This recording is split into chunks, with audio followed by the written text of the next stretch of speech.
દામોદરદાસ હરસાણીની ભક્તિ. દામોદરદાસ હરસાણી 84 વૈષ્ણવોમાંના એક મહાન ભક્ત હતા. તેઓ શ્રી વલ્લભાચાર્યના અત્યંત નજીકના સેવક હતા. એક દિવસની વાત છે. શ્રી વલ્લભાચાર્યજી ક્યાંક યાત્રા પર જવાના હતા. દામોદરદાસજીને કહ્યું, તમે અહીં રહીને સેવા કરજો. પણ દામોદરદાસજીના મનમાં વિચાર આવ્યો, ગુરુ વિના સેવા કેવી રીતે શક્ય?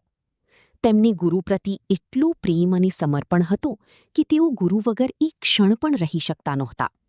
તેમણે નક્કી કર્યું કે તેઓ ગુરુજી સાથે જ જશે. પરંતુ મનમાં એક સંશય પણ હતો. આ આજ્ઞાનું ઉલ્લંઘન તો નહીં ગણાય? ત્યારે દામોદરદાસજીએ હૃદયથી પ્રાર્થના કરી, હે પ્રભુ, હું શું કરું? એ સમયે તેમને આંતરિક રીતે એવો ભાવ આવ્યો કે ગુરુજીએ જે કહ્યું છે તે પણ સાચું છે, પણ ગુરુ પ્રતિ જે અખંડ પ્રેમ છે તે પણ પ્રભુની કૃપા છે. અંતે તેઓ ગુરુજી સાથે જ નીકળી પડ્યા. જ્યારે શ્રી વલ્લભાચાર્યજીને ખબર પડી, તેઓ ગુસ્સે થયા નહીં, પણ હસીને કહ્યું, દામોદરદાસ, તારો આ પ્રેમ જ સાચી ભક્તિ છે.